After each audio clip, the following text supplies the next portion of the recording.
Here's the famous chicken. He entertains us at baseball games and other sporting events. If he weren't an entertainer, the chicken could have lots of jobs. He might be a taxi driver, or maybe a salesperson, a custodian,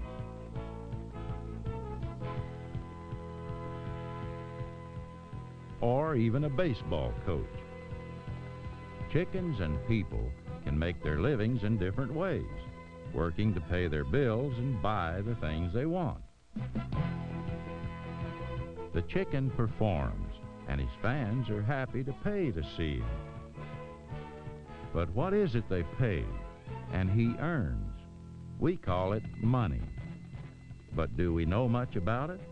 Like where it comes from, what it is, and what makes it valuable?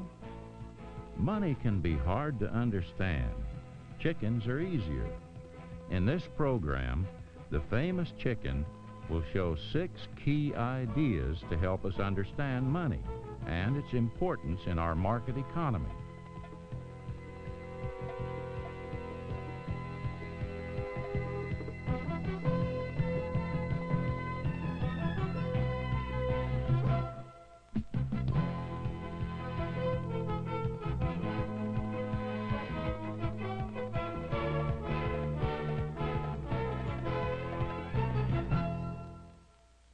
The first and most important of these ideas is exchange. In a market economy, an exchange is a voluntary agreement involving the transfer of goods or services, things people own or things people do. I said voluntary. The transfer takes place because of a difference in value preferences. The chicken values the baseball more than he values the autographed picture of himself. While for the baseball player, the opposite is true.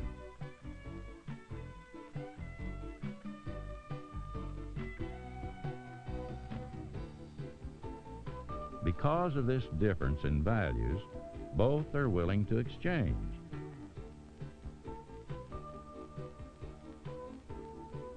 Now, isn't that more reasonable than fighting over it? When one thing is traded for another, it's called direct exchange or barter. When people and chickens first began exchanging goods, they established the first economics called barter economics.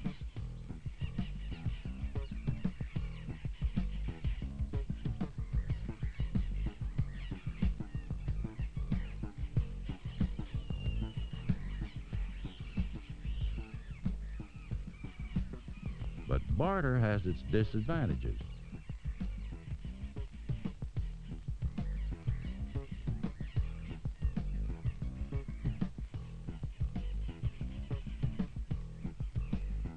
For one thing, when one of the chicken's neighbors drove a hard bargain,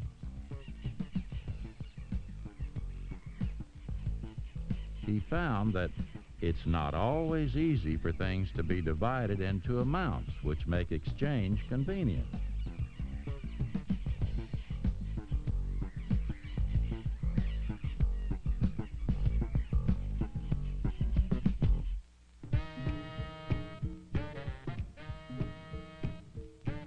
For another, one person just might not want what the other has to offer.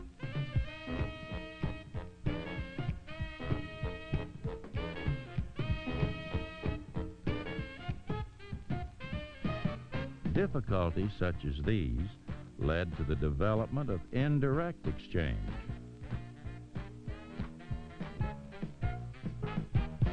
Suppose the chicken traded one of his pictures for something the owner of the glasses would want.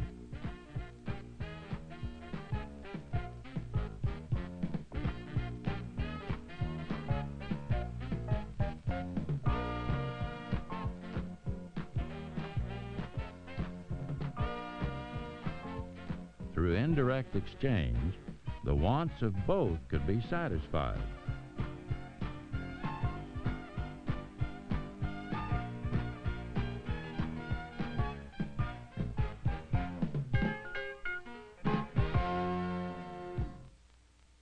This leads us to our second key idea, medium of exchange. A medium of exchange is anything that enables an indirect exchange to take place. In addition to providing a refreshing snack, the ice cream cones enabled the chicken to obtain things he wanted.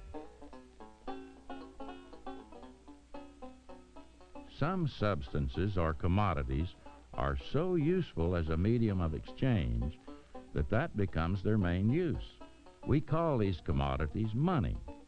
Many factors determine whether a commodity is valued as money. These include how long its value will last, how easily it can be carried or divided up, and how easy it is to make sure it's real. Another important factor is the relative scarcity of the commodity.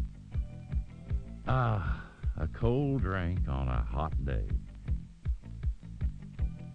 But there's no such thing as a free soda.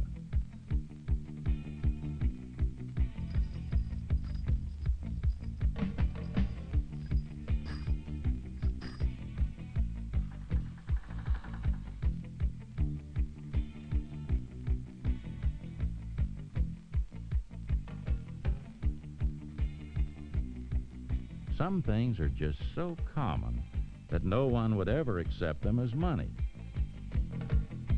Right, chicken?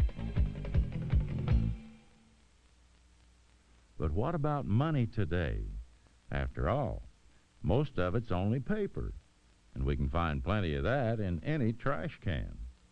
Well, originally, because of its convenience, people began using paper to represent money. You see, although people in various societies chose the most desirable commodities to use as money, no money was perfect. In fact, there were times when money got to be a downright pain in the neck.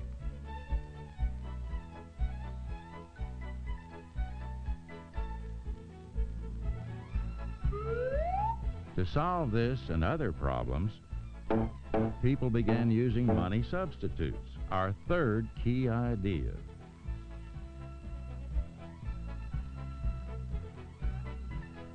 A money substitute is something which, for one reason or another, is used instead of the actual money commodity itself.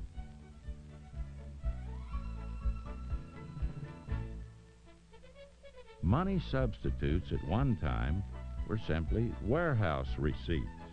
They served as proof that their owners had the real money stored safe and sound in money warehouses, or to use a more familiar name, banks.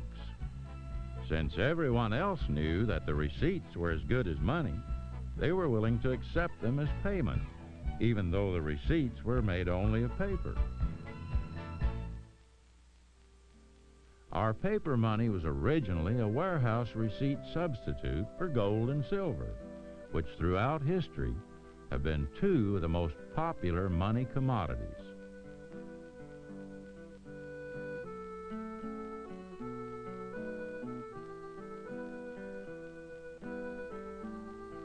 At first, there were large numbers of banks which issued banknotes representing the gold and silver stored in their vaults. For a number of reasons, however, laws were passed discouraging and eventually prohibiting the use of private banknotes. Soon, the only notes in circulation were those issued by the federal government. As with all money substitutes, the notes were backed by real money, gold and silver, kept in storage.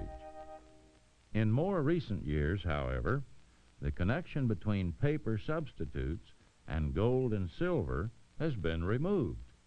Today's paper money, called Federal Reserve notes, is no longer a money substitute. The notes themselves are money, valuable because of legal tender laws, our fourth key idea. Just as the rules of a game say what players can and cannot do, legal tender laws say that the paper money printed by our government must be accepted as a medium of exchange. They're valued and used in exchange only because people know others will accept the notes for things they want, whether gold, coconuts, or paper. The amount of money in use is called the money supply, the fifth key idea. The importance of the money supply is not what it is, but what it does. Suppose, for example, that all of a sudden everyone had twice as much money. Many of us would no doubt jump for joy. But hold on there. This idea may not be all it's cracked up to be. Since everyone is in the same situation, all are equally eager to buy. But storekeepers are no dummies. With all that money going around, they aren't about to get left out. Such an increase in the money supply, where there's no accompanying increase in the number of goods available, is called inflation. Although in the end, only the numbers will change, inflation hasn't earned its bad reputation for nothing.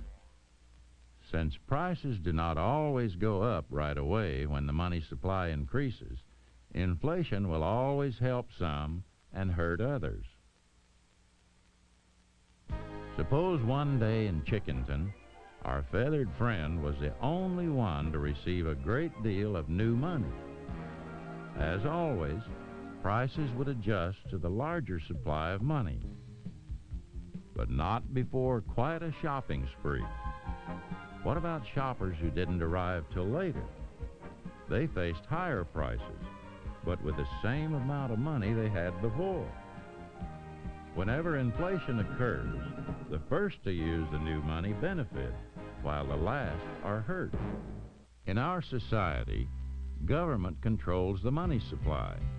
Paper money no longer serves as just a money substitute. It is money. So like our friend the chicken who had coconuts rain down upon him, the government has the power to rain paper money upon us. And being the first user, government benefits the most. No matter what a society uses for money and who controls its amount, the principles behind money are the same. Let's review the 6 important principles the chicken has helped to explain. Our market economy is based on exchange. An exchange is a voluntary agreement between individuals and involves the transfer of goods or services. When one good is exchanged directly for another, we have direct exchange or barter. An exchange involving goods neither party may want for direct use is called indirect exchange. These goods serve as a medium of exchange and enable indirect exchange to occur. Goods which are valued primarily as a medium of exchange are called money. People may value a substance as money for a number of reasons, such as how practical it is, or how easy it is to identify, or for how scarce it is. When a money commodity becomes inconvenient, a money substitute is often used. Money substitutes are as good as money, since they correspond to money which is safely stored. People may value paper notes which are not money substitutes because they know others accept them in accordance with legal tender laws. The money supply in any economy is the amount of money substance in use. The actual level of the money supply doesn't matter, but when it changes, we can often feel some effects. When the money supply goes up, we have inflation. Inflation benefits the first to use new money, while it hurts the last. For these reasons, whoever controls the money supply has a great deal of economic power. These 6 simple ideas explain the principles of our complex money system. They explain why money is so important in our day-to-day lives. And now you know why, in our market economy, people and chickens are willing to exchange the goods and services they have produced for money.